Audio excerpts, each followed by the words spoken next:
Well, this episode's sure going to be a tricky one. Roll that intro.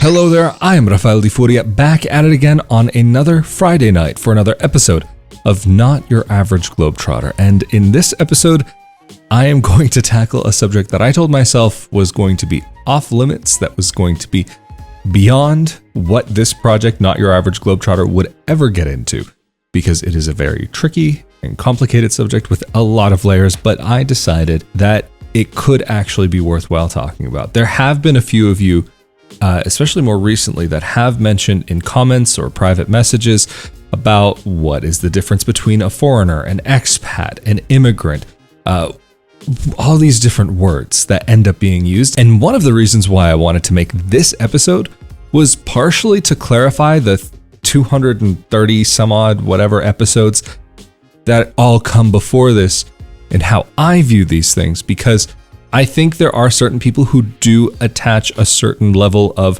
emotion, and also rightly so, because there have been certain terms that have been used in a derogatory manner.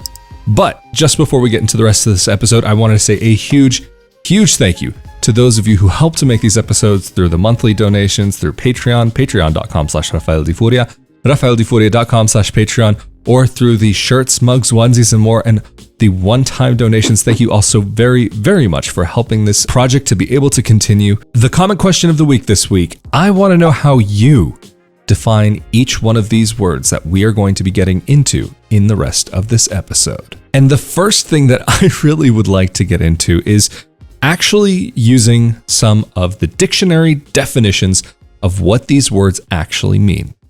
I think it's important to try to detach emotionally when possible, and I am going to mostly be talking about things from my perspective based on how I see them, and also giving you what the dictionary actually says about this.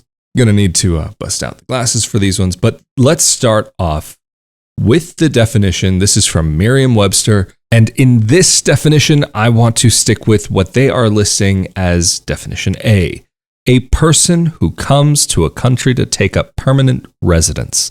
I personally might expand upon the term immigrant to include somebody who goes through a legal process to be able to remain in a country. And then from there, even make the further differentiation between legal and illegal migration.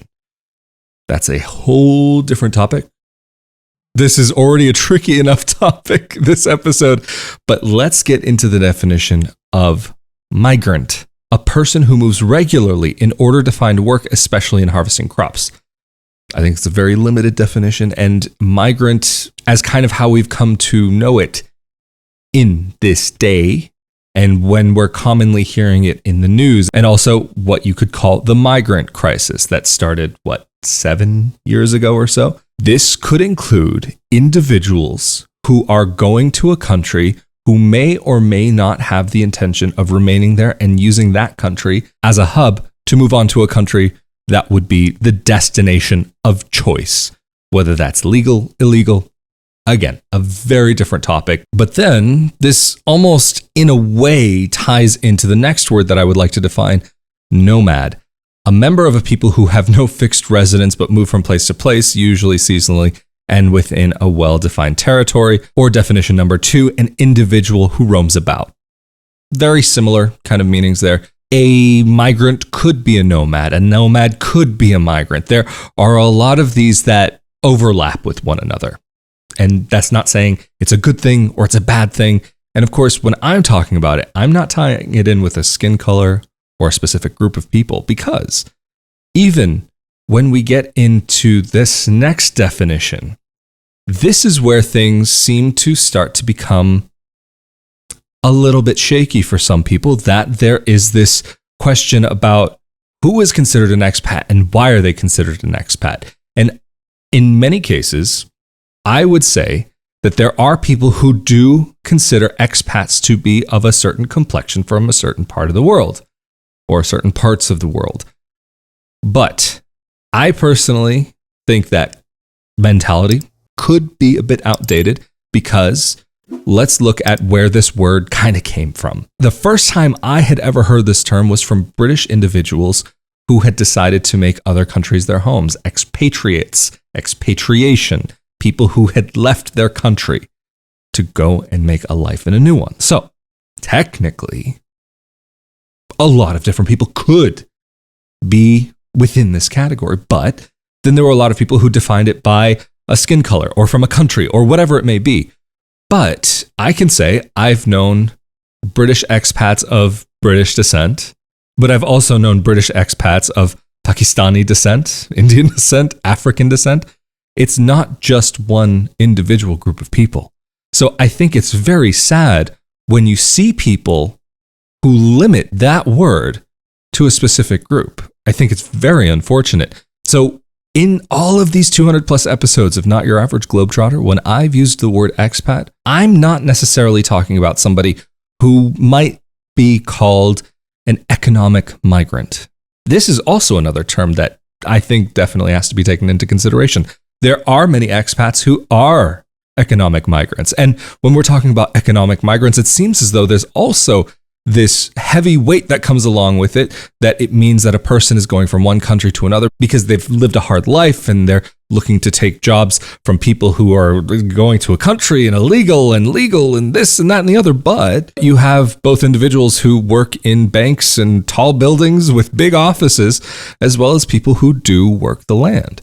There is a wide array of people that you could fit into that category of an economic migrant. However, the term that unfortunately seems to get used to be able to speak in a demeaning manner about somebody who maybe is going for that physical labor and doesn't have the option of the cushy job might be foreigner, used in a very derogatory manner. But I think in English, it is strange to me that we do spend so much time on defining certain semantics that maybe in the end aren't really so important, and there are probably much bigger issues that we have at the end of the day. So why am I doing this episode? That's a good question. But really, generally speaking, I'm not usually a huge believer in going crazy over certain little details that may or may not make the difference at the end of the day.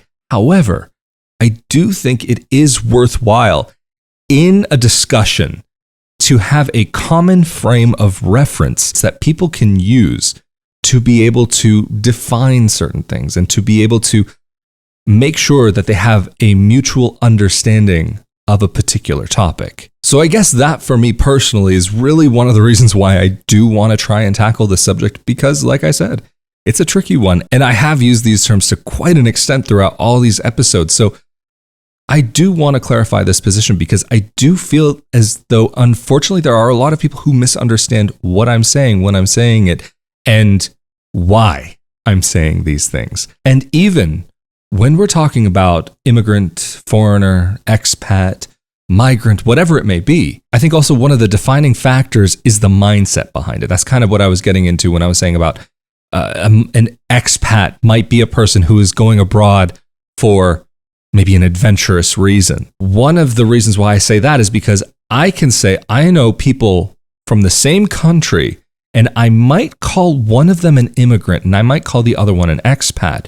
The reason being is more from a legal aspect, because one person has decided that they would like to make that country their home long-term legally and go through that entire process to become a citizen, to be there, to be a productive member of society, whereas an expat may or may not want to do that. Some expats do want to take those extra steps to make sure that they are productive members of society and potentially leading a fun life at the same time.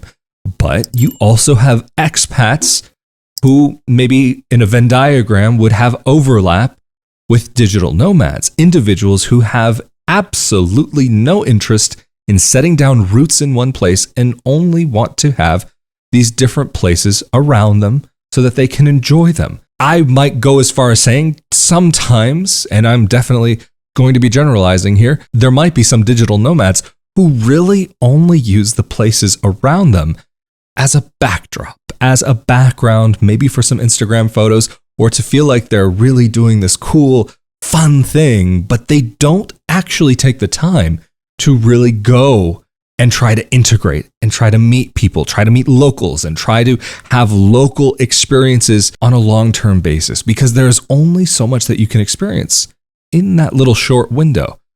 Granted, there are plenty of people out there who don't have the opportunity to be able to do that. And I would say, in some ways, even though it can be more difficult to uproot your life to a new place, in some ways, it's almost the easier option, because you lift up, you set down, you set new roots.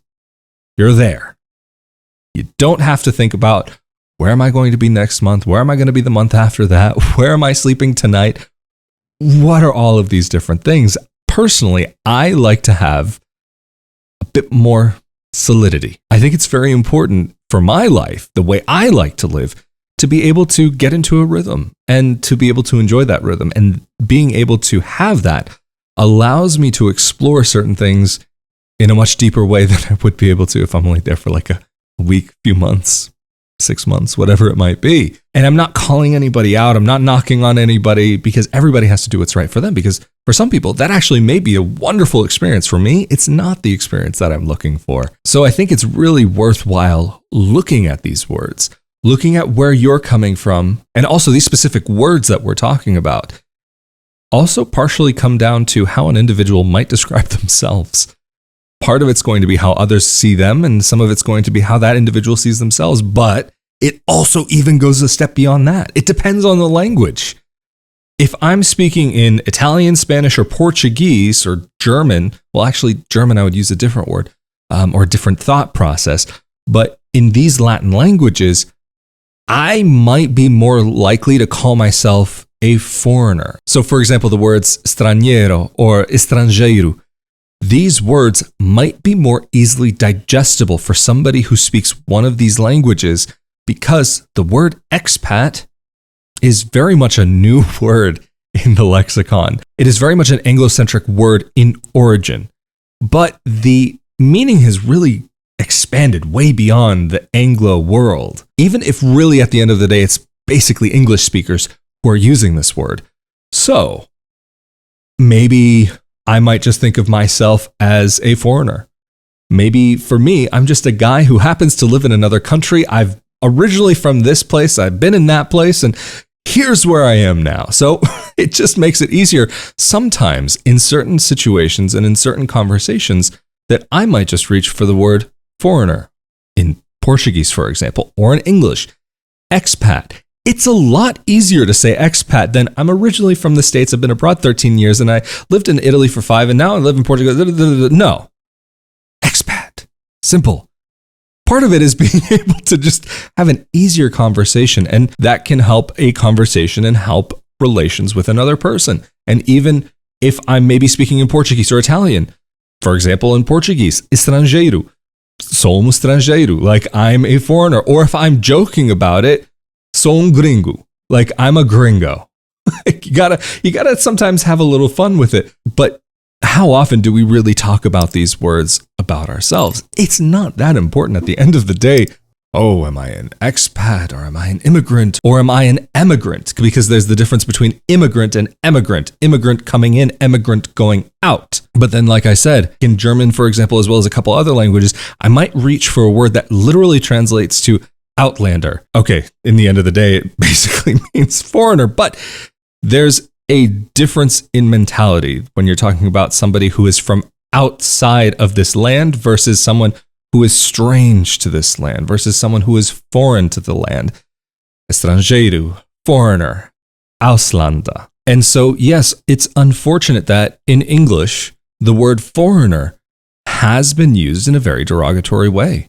I mean, I hate to quote South Park here, but they took our jobs. That is unfortunately a representation, but I mean, in jest, there is some sense of truth, and that joke that they were making did come from a real place. And so I might, in English-speaking circles, not necessarily call myself a foreigner or call somebody else a foreigner, unless I'm maybe joking and I'm with a group of expats, and it's like, oh, all these gosh darn foreigners coming in here, drinking all the wine and all that. Like, just in jest, just having fun. Although if there's truth being spoken jest, then what am I actually trying to say there? But it's really, I think, again, worthwhile, at least within the context of Not Your Average Globetrotter. These are the terms that I'm using, and this is how I use them. Does that mean that everybody who uses these terms agrees upon this? No, that doesn't mean that at all. It just simply means that I think that it is easier in some contexts to be more specific about something or use fewer words than have the whole line of conversation. I'm originally from the States, I have Brazilian, Italian, American, and I lived in Italy, and Portugal, and this country, and that country, and other country, and over this, and the way. No. I'm an expat, foreigner.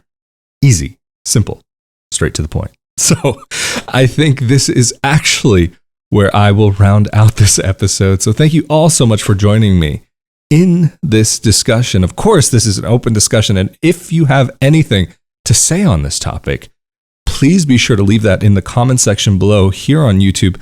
I'm definitely curious what others have to say about these topics, because it does come up in the comment section underneath these videos from time to time, as well as my private messages. And like I said earlier in the episode, I also do really think that it is truly unfortunate that there are some individuals out there who do put others into a box with a certain term, and they can only be part of a certain economic group, racial group, nationality, whatever it might be, because at the end of the day, none of these words mean one specific thing. And with all the fine overlap in between the little details that at the end of the day actually may not make the biggest difference, do we really need to have the discussion? I don't know. But like I said, this episode within the context of Not Your Average Globetrotter is going to be used as my frame of reference for any time anybody leaves a comment or asks the question, the difference between expat and foreigner, an immigrant, emigrant, migrant, whatever it may be. This is the video that I will respond with. Of course, also a huge thank you to those of you who have joined me again for this episode of Not Your Average Globetrotter, and an even bigger thank you to those of you who help to make these episodes possible through Patreon, through the one-time donations, as well as the shirts, mugs, onesies, and more. Of course, all the links are down in the more info section below this video on YouTube. And of course, if you've enjoyed this episode, be sure to give this episode a like and share it with your friends, because it really does help out the channel. But of course, as always, I'm Rafael Di Furia. Stay safe and healthy out there. And thank you for joining me for another episode of Not Your Average Globetrotter. And I'll see you all next time. Later.